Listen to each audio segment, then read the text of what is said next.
ಇನ್ನು ನಟಿ ಪ್ರೇಮ ಅವ್ರ ಬಗ್ಗೆ ಬಂದಿರುವಂಥ ಅತಿ ದೊಡ್ಡ ಆಘಾತಕಾರಿತ ಸುದ್ದಿ ಅಂತಲೇ ಹೇಳ್ಬೋದು. ಹೌದು ಸ್ನೇಹಿತರೆ, ಹಾಗಾದ್ರೆ ಏನಾಗಿದೆ ಅವರಿಗೆ ಸಂಪೂರ್ಣ ಮಾಹಿತಿ ಕೊಡ್ತೀನಿ. ಅದಕ್ಕೆ ಚಾನಲ್ ಕೂಡ ಸಬ್ಸ್ಕ್ರೈಬ್ ಮಾಡಿ. ನಟಿ ಪ್ರೇಮ ಅವರು ವಿದೇಶರಾಗಿದ್ದಾರೆ ಅನ್ನೋ ಮಾಹಿತಿ ಬರ್ತಾರಂಥದ್ದು. ಇನ್ನು ಯಾವ ಸಿನಿಮಾ ರಂಗ, ಯಾವ ಚಿತ್ರರಂಗದಲ್ಲಿ ಗುರುತಿಸ್ಕೊಂಡಿದ್ರು ಇವ್ರ ಬಗ್ಗೆ ಸಂಪೂರ್ಣ ಮಾಹಿತಿಯನ್ನು ನಿಮಗೆ ಕೊಡ್ತೀನಿ. ಅದಕ್ಕೂ ಮುನ್ನ ಚಾನಲ್ ಕೂಡ ಸಬ್ಸ್ಕ್ರೈಬ್ ಮಾಡ್ಕೊಳ್ಳಿ ಸ್ನೇಹಿತರೆ.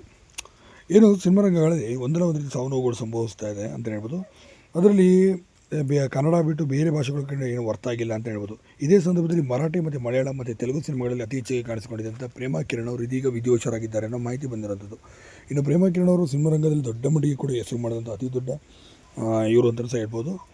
ಪೋಷಕ ಪಾತ್ರದಲ್ಲಿ ಮತ್ತು ನಟಿಯಾಗಿ ಕೂಡ ನಾಯಕಿಯಾಗಿ 1969ರಿಂದ ಕೂಡ ತುಂಬಾ ಆ್ಯಕ್ಟಿವ್ ಆಗಿ ಅವರು ಕೆಲಸವನ್ನು ಕೂಡ ಮಾಡ್ಕೊಂಡು ಬಂದಂಥವ್ರು ಪ್ರೇಮಾ ಕಿರಣ್ ಅವರು. ಸುಮಾರು 250ಕ್ಕೂ ಅಧಿಕ ಸಿನಿಮಾಗಳಲ್ಲಿ ಇವರು ಅಭಿನಯ ಕೂಡ ಮಾಡಿದ್ರು. ಇಂಥ ಅದ್ಭುತವಾದ ಸಿನಿಮಾಗಳನ್ನು ಮಾಡ್ಕೊಂಬಂದಂಥ ಇವರು ಇದೀಗ 56ನೇ ವಯಸ್ಸಿನಲ್ಲಿ ತೀವ್ರವಾದ ಹೃದಯಘಾತವಾಗಿ ಮತ್ತು ಬಹು ಅಂಗಾಂಗ ವೈಫಲ್ಯಕ್ಕೆ ಒಳಗಾಗಿ ಇದೀಗ ಕೊನೆ ಸೆಳೆದಿದ್ದಾರೆ ಅನ್ನೋ ಮಾಹಿತಿ ಬಂದಿರೋಂಥದ್ದು. ಇನ್ನು ಸಾಕಷ್ಟು ಸಿನಿಮಾ ರಂಗದಲ್ಲಿ ಹೆಸರು ಮಾಡಬೇಕು ಅಂತ ಕನಸುಗಳನ್ನು ಇಟ್ಕೊಂಡಿದ್ದಂಥ ಪ್ರೇಮಾ ಕಿರಣ್ ಅವರು ಇದೀಗ ವಿಧಿವಶರಾದರು ಅಂತ ಹೇಳಲಾಗ್ತದೆ. ಇನ್ನು ಇವ್ರದೇ ಆದಂಥ ರೀತಿಯಲ್ಲಿ ಸಾಕಷ್ಟು ಅದ್ಭುತವಾದ ಅಭಿನಯ ಮಾಡಿದ್ರು. ಮರಾಠಿ ಸಿನಿಮಾ ರಂಗ